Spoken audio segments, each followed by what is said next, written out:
Alright, it's currently 6 a.m. when I'm doing this. I don't know why. Uh, yeah. I don't know what to talk about. I, I, I really don't know. I'm just flustered, distraught. One thing I will say, I was in Plain Jane's stream last night, and she asked me how I was doing. I said I was, doing terrible, and then I gave the suspected reason as to why I'm doing terrible. And she said that that's important. It's always important to find the root cause of your problem. But that's the thing, though. I kind of already knew about it since early on, I guess. Like, I could tell right away just because, like, I guess I just know myself too well. I don't know. Yeah, we're fighting, Goldrathien and, Ebony Odo, I guess. I don't know. I saw an investigation that, well, this is the one that I saw, so I just figured, might as well do it.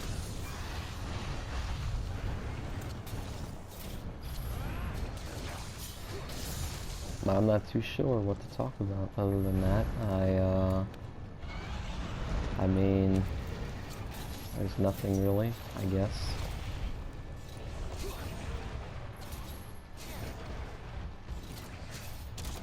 Oh, nice. It's actually wounded. Perfect.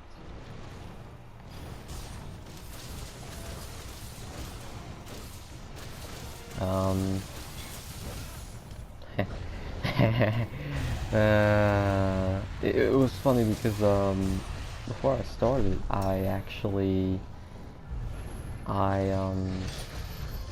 it took me a bit. I hit record twice. I just sat there for several seconds and I was like, I just couldn't say anything. I don't know. Feels like part of my motivation, my drive is just gone for some reason. I don't know. I really don't know.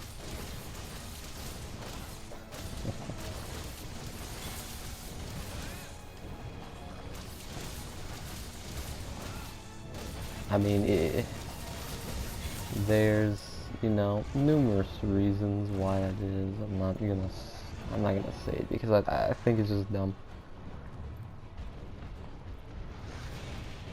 And to be honest, like at this point in my life, I figured I would be immune to such things.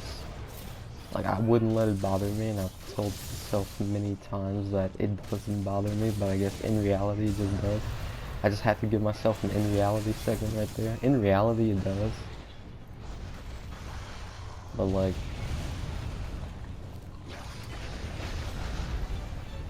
I don't know.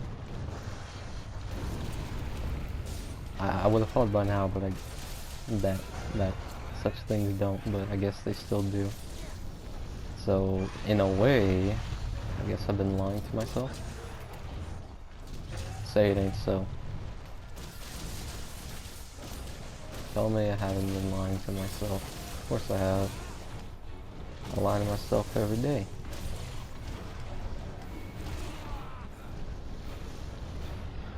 I don't know why, but I do it. Maybe I just can't let some things go. Is this who I am? I don't know. I definitely can't let some things go. I think that's painfully obvious.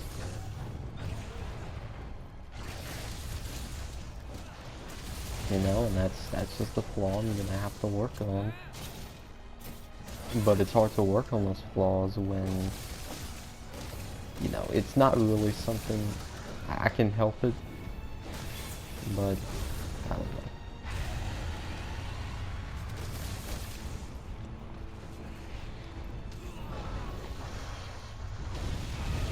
Oh, okay, that shouldn't have hit me, but okay.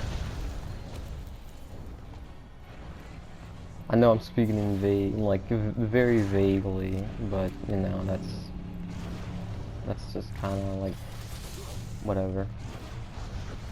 I mean, there's reasons for everything, whether they're clear or not. You know, there's always underlying meanings.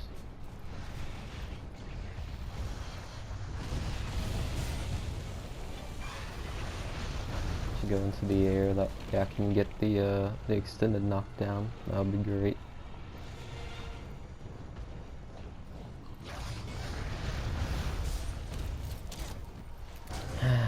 No, okay. Does not surprise me.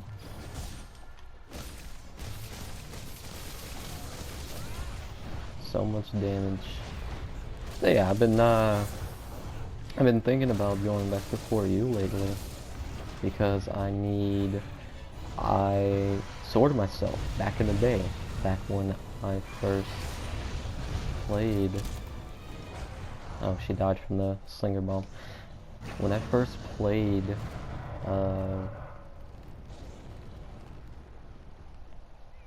when I first played 4U, I said I would make Tigrex armor because this was back when I had this little, I don't know, it was weird. I would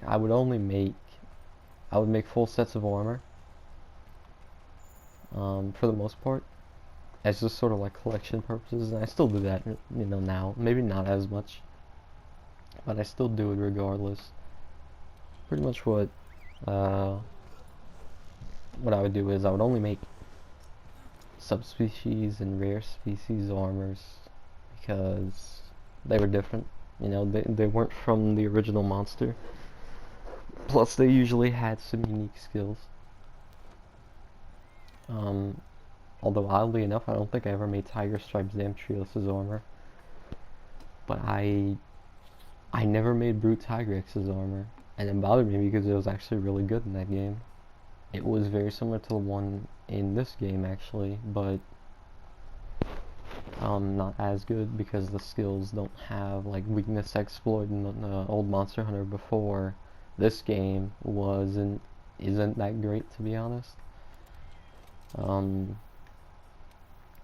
Whereas I don't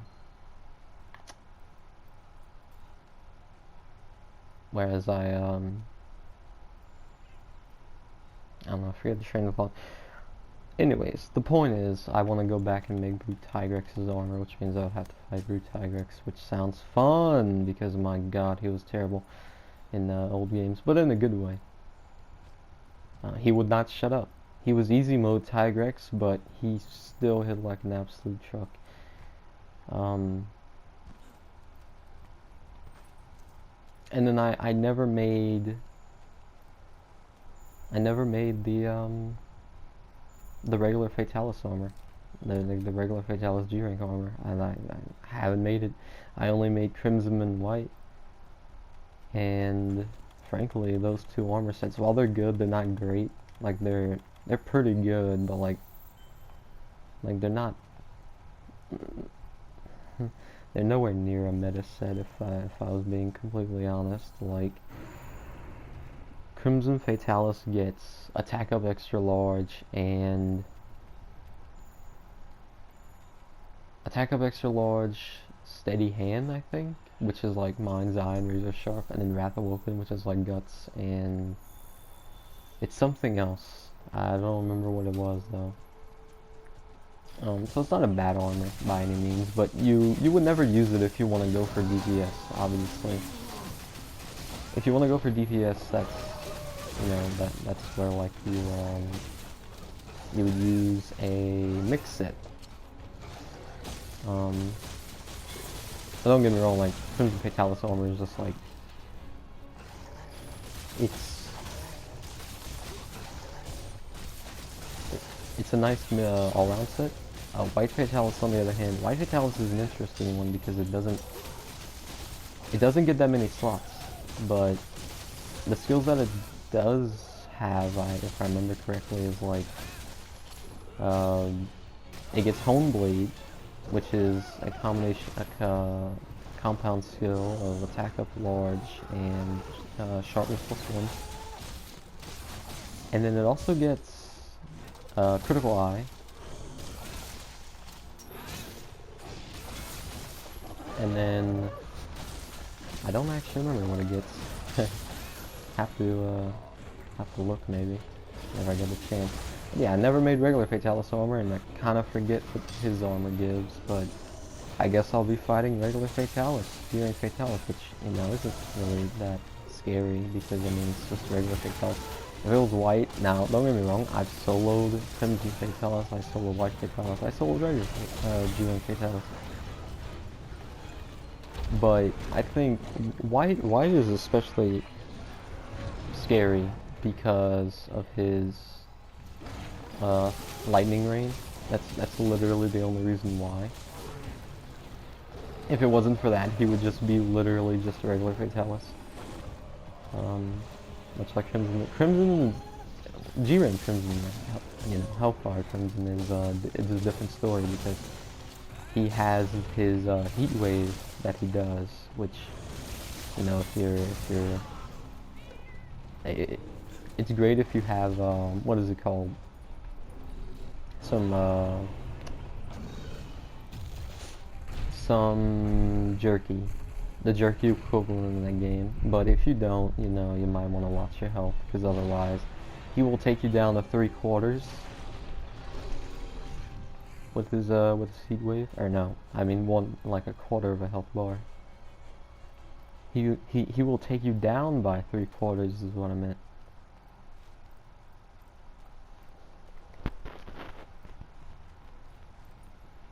So yeah, I guess I'll be doing regular Fatalis. There are also some other things that I want to do, like some weapon upgrades that I haven't still done. That I want to eventually complete, and I don't know when that'll be, but hopefully it'll be soon.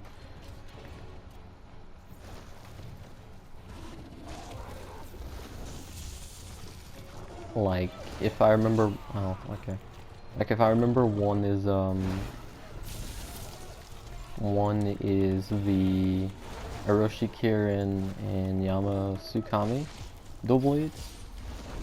I never finished those, and they're especially great against something like Raging Arachne because they're ice and paralysis.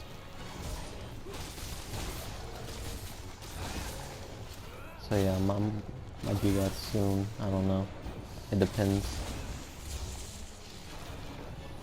Then that means I would have to fight Orochi Kirin because you need like 7 horns for the final upgrade, and it's just like, yeah, no thanks, I'll pass. But at the same time, it's like, I can fight him, no problem. That was fun. Very fun. He's just gonna be annoying. The problem with Orochi Kirin is he doesn't have a dedicated quest, so I have to do guild quests, which aren't too bad. The problem is, like, as you go on, as you fight them, they get stronger and it just gets more annoying. Eventually till you get to 140, then you're a lot of the Elder Dragon's ultimate moves will just one-shot you. I think the one Orochi Kirin quest, Jiren quest anyway, that I do have is like 90 something, if not early 100s. So by the time I get the horns, I won't be anywhere near 140.